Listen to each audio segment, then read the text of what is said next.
Hello everyone, welcome to the KZGN News. Today we'll bring you election news. Again, Sheriff Youngblood says he'll close the local jail by July 1st. News of an ISIS leader being in the U.S. A special event coming from Ridgecrest Regional Hospital. Today's gas prices, weather, sports, and much more. From the Rademacher Hills to Bee Mountain and the mighty Sierras, Ridgecrest to Inyokern and China Lake.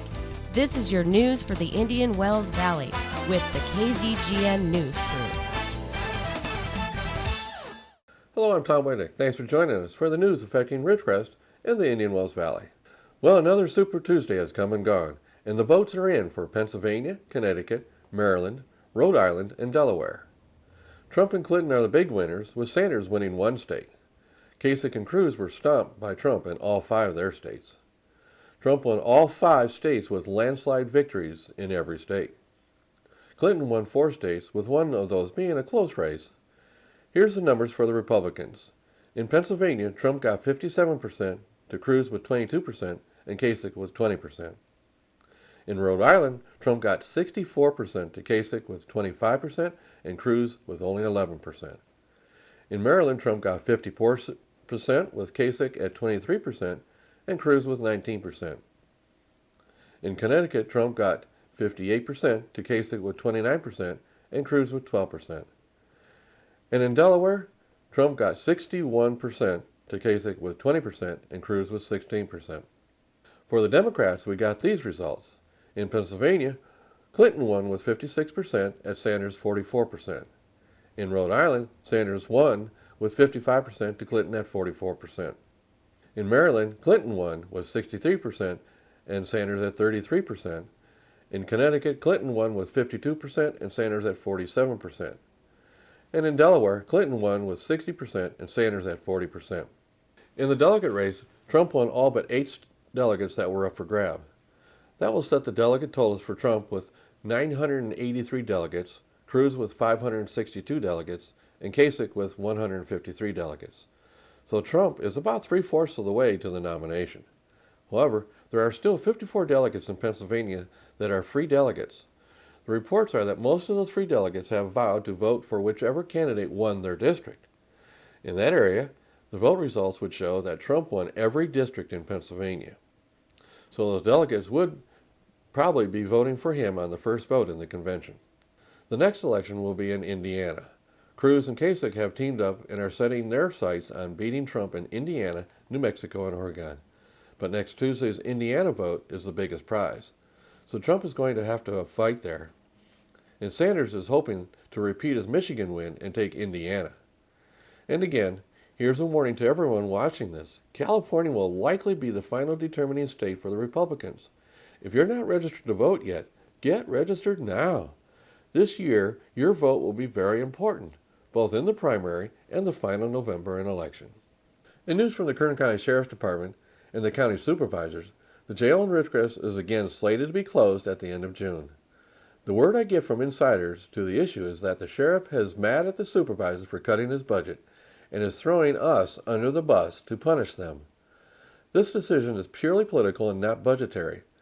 The reason is because he is only cutting these local funded positions by shifting them to other already unfunded but unfilled positions over in Bakersfield. So there is no real savings. I have information that the sheriff has told the city to either pay $300,000 to keep it open or it will be closed. This budget political game is going to result in our safety being hit hard. No other city in Kern County will suffer the losses we'll see with this cut. Again, no other city in Kern County will suffer the losses we'll see with this cut. All arrests here will have to be transported to Mojave or Bakersfield. Each transport will take an officer away from Ridgecrest for a minimum of 3 hours to Mojave and usually 6 hours for a tip and booking in Bakersfield. And that's if everything goes smoothly. Be aware, the police department arrests over 1,000 people per year. Figure it out. Even at the best situation, 3 hours lost time times 1,000 arrests is the loss of 3,000 hours of officer support every year. And if you throw in the Bakersfield runs, which the police department estimates will be half of the bookings, the loss doubles to about 6,000 hours per year. That's 3 officers per year lost. officers off our streets and not available here for calls for service. And the cost of this loss? We will see overtime increase to a huge number. Just think about it. Arrests can come any time during an officer's shift. If it happens near the end of the shift, the officer will set off out of town to do the booking. This could result in hours of overtime pay. Costs to come out of already a shoestring budget right now. The police department already has the lowest amount of officers they need to provide for our safety. Initially, officers might like a little extra overtime pay, but as time rolls on, officers will experience fatigue with the long hours. So not only will that affect the officers, it will affect the victims of crimes. We need well-rested, alert officers to provide the safety we need. The impact of this closure is beyond reason. And what does our supervisor say? He says it's out of his control, and there's nothing he or the supervisors can do. While technically accurate, this is nonsense. The supervisors can't put heat on the sheriff. They should attack him publicly for the risk to the public safety he is inflicting onto the people of the Indian Wells Valley. I've been interviewing people in my store on this issue. The anger is really there. Some comments I have received are, once again, as in the past, we people in the Indian Wells Valley are treated like stepchildren of Kern County. Another, the sheriff should be ousted from office for the public safety decision. The county supervisor should answer to the people. Not the typical answer that everyone has to share in lower revenues, but comment on how the decision affects our safety. No one on the other side of the mountain will suffer like us. So here we are again. Let the council and mayor know this is not acceptable. It's time they stop being nice to each other and the county. Someone will probably get killed over this loss of available officers. And let Supervisor Gleason know you are not happy with this situation. Let Sheriff Youngblood know that budget game is not appropriate. Cut other places, but not the jail here in Ridgecrest. Now stay with us. We'll have some more campaign news after the break.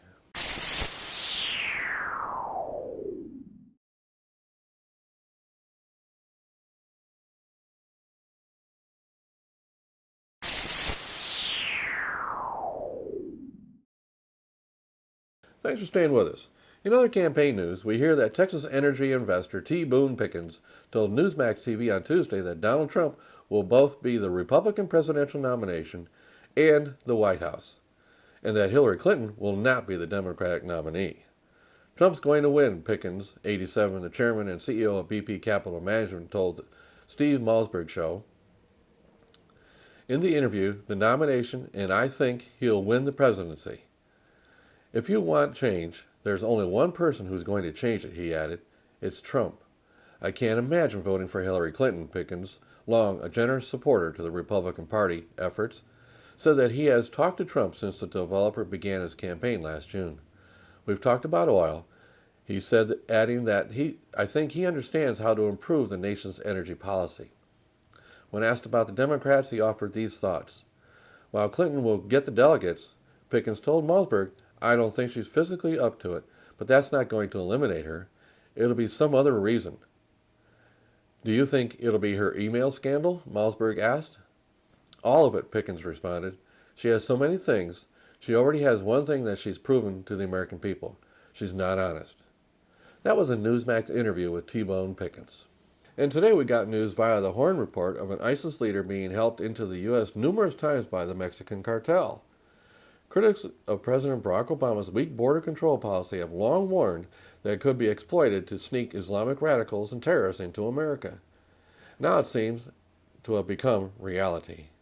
According to a political watchdog group, ISIS has found a new ally to help sneak its members into America, the Mexican drug cartels. And a major ISIS operative has reportedly crossed into America several times, possibly to scout targets. According to documents obtained by Judicial Watch, one of the jihadists who has been able to travel back and forth across the American border is Kuwaiti named Sheikh Mohammed Omar Kabir. He's reportedly a seasoned ISIS operative who lives in the Mexican state of Chihuahua, not far from El Paso, Texas. Kabir trained hundreds of al-Qaeda fighters in Pakistan, Afghanistan, and Yemen, and has lived in Mexico for more than a year. Now Kabir trains thousands of men, mostly Syrians and Yemenis, to fight in an ISIS base situated in the Mexico-U.S. border region near Ciudad Juarez.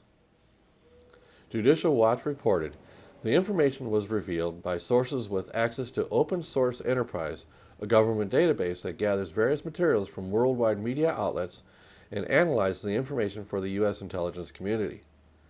Staking out U.S. targets is not difficult, and Kabir actually brags in an Italian newspaper article published last week that the border region is so open that he could get in with a handful of men and kill thousands of people in Texas or in Arizona in the space of a few hours. The newspaper article then quotes Mexico's top diplomat, Claudia Ruiz, who said she fails to understand why the Obama administration and the mainstream media are culpably neglecting this phenomenon, adding that this new wave of fundamentalism could have nasty surprises in store for the United States. So we have an ISIS training site in Mexico just miles from our border and El Paso, and no one is reporting it. Now here's the latest concerning Clinton Benghazi and email problems. Last week, the State Department admitted to U.S. District Court Judge Royce Lamberth that it found a potentially damning email in September 2014, but withheld it from public release. The email from then Deputy Chief of Staff Jake Sullivan to Clinton concerns talking points for Clinton for her phone calls with senators about the Benghazi attacks. Clinton's talking points have long been of keen interest because it is believed that she lied in the immediate aftermath of the Benghazi attacks by trying to blame them on an incendiary anti-Muslim video. Subsequent emails and phone transcripts have proven that Clinton knew the attacks were an organized Islamic terrorist attack, and she has faced enormous criticism for not doing more to protect American diplomats. But there is speculation that the Obama administration may have had another key reason for holding back Sullivan's email to Clinton. The email was sent to Clinton's private account, which is currently the subject of a federal investigation that has been a major headache for Clinton's campaign. Some pundits are even speculating that the reason Sanders is staying in the race is in case Clinton gets indicted by the government for the email server scandal. Some insiders are even saying that Biden is still in standby position to jump into the race in case that happens. So the Clinton Benghazi and illegal email server scandal continues on. Here's something happening in Ridgecrest this week. This Thursday, April 28th at 6 p.m. at the historic USO building, special guest Lieutenant Colonel Jeff Spanky Peterson will speak about his rescue mission to save lone survivor Marcus Luttrell, the subject of the 2013 powerhouse film, The True Story of Heroism, Courage and Survival, starring Mark Wahlberg. A special meeting of the film will precede Peterson's presentation and question and answer session. Admission to the special event is free and open to the public, but seating is limited. The historic USO building will open at 5:30 p.m. to serve guests at the snack bar. For film title and more information, call 760-375-8456. Again, that's this Thursday, April 28th at 6 p.m. at the historic USO building. What a great presentation. In other city news, there is a meeting of the City Infrastructure Committee coming up. The meeting will be Thursday at 5 p.m. in the first floor meeting room at City Hall. Many important items are being discussed. Committee meetings are a great way for the public to be involved in the decision process. I encourage people to attend these meetings. In news from Ridgecrest Regional Hospital and Hospice, they are announcing their 6th annual live butterfly release. It will happen on Saturday, May 7th, 2016. It'll be at 11 a.m. It will be on the Ridgecrest Regional Hospital front lawn area. This is an event to raise funds in support for hospice. The community is invited to help raise the funds by sponsoring a painted lady butterfly in memory of a loved one. The celebration will include the recitation of names, an inspirational poem, release of painted lady butterflies, and a reception to follow. Enrollment forms are available at hospice or online at www.rrh.org, or mail them to Ridgecrest Regional Hospital, attention Tara Moorhead, 1653 Triangle Drive, Ridgecrest, California, 93555. For more information, you can call Tara at 760-499-3617. Again, this will happen on Saturday, May 7th, 2016. It'll be at 11 a.m., and it will be on the Ridgecrest Regional Hospital front lawn area. Now, in KZGN continuous effort to provide news and information you've asked for, here are today's gas prices for Ridgecrest and surrounding areas. Well, since my last report, local prices have once again dropped. And the good news is we still have the lowest prices in all the areas we're monitoring. As of this morning, Ridgecrest is ranging from $2.41 to $2.99. Lancaster from $2.69 to $2.99. The LA Valley area $2.55 to $2.85. and the Bishop area 277 to 299. We have 3 stations at 251 per gallon. Tune in Mondays, Wednesdays, and Fridays for updates. We at KZGN always suggest you shop locally to support our local economy. Remember, when you pay sales tax out of town, you're helping those cities pave their streets instead of here. Now stay with us. After the break, we'll have weather and sports.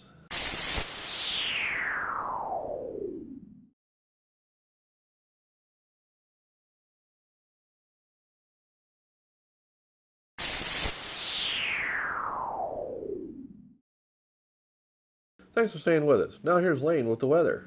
Thank you, Tom. From the National Weather Service, a significant severe weather outbreak is expected later this afternoon into tonight over a large portion of the central and southern plains. The potential exists for long-track tornadoes, very large hail, destructive straight-line winds, and heavy rainfall. By Wednesday, the severe weather threat shifts east to the mid-south and south-central U.S. Temperatures across the nation. Carolinas at 73, Georgia at 83, Arkansas at 76, northern Texas at 73, Arizona at 76, and Los Angeles at 64. And for us locally, tonight a 30% chance of showers and thunderstorms, mostly cloudy with a low around 53, west wind 20 to 30 miles per hour with gusts as high as 40.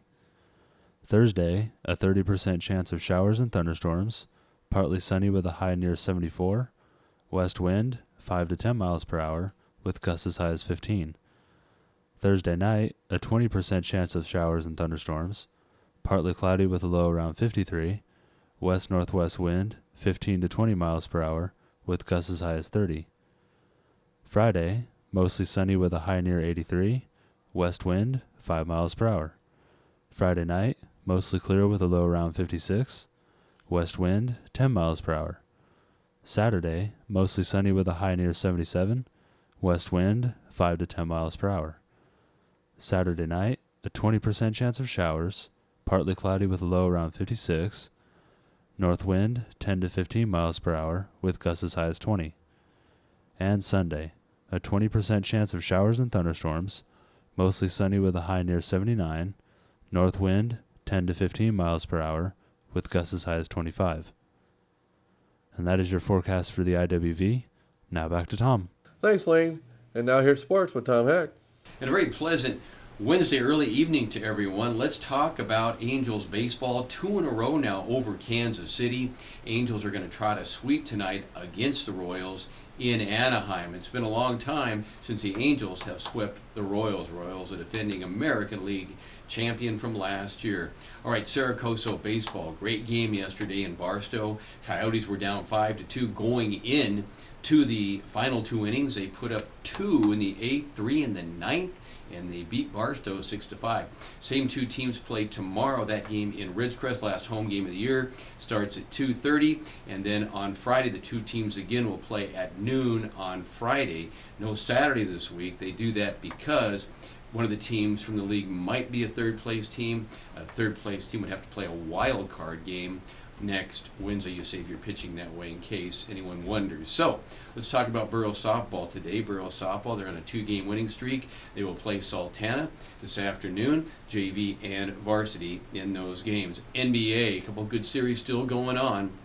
The Atlanta Hawks had a very good game yesterday. They beat Boston easily by 25 points. The series now goes back to Boston, 3-2 in favor of the Atlanta Hawks. Now let's talk about what's going to be a really interesting matchup tonight at Staples Center. The Clippers are going to take on Portland. Now, Portland has won the last 2 games and won the 2 games in Portland to basically keep pace with the Clippers, but the Clippers have lost Paul George, their great experienced guard, the veteran leading scorer. He is out. Blake Griffin has a knee problem. He is probably going to play, but he's not 100%. So, who would have thought? But Portland has a chance right now. Golden State, they're going to host tonight against Houston. They could wrap it up. But no Stephen Curry, at least for a couple more weeks, it looks like. Chris Paul will be out for the duration of the season no matter what happens. So, if Houston wins tonight, I don't think they will, but if they do win tonight up in Oakland, then it would be 3-2, then they'd go back to Houston. That might make it interesting. And hockey fans, Game 7 tonight over in Anaheim. The Ducks against the Nashville Predators. Winner take all. Been a very good 7-game series between the two hockey teams. Kings lost last week. They're out. So only team left from SoCal is Anaheim. All right, that's your sports for Wednesday. I'm Tom Heck for KZGN. So that's the news for today. Also, KZGN-TV know you have a choice in what you watch for your news. We all thank you for choosing KZGN-TV, Ridgecrest's only locally owned community TV station. Now stay tuned for Ridgecrest Talk coming up next.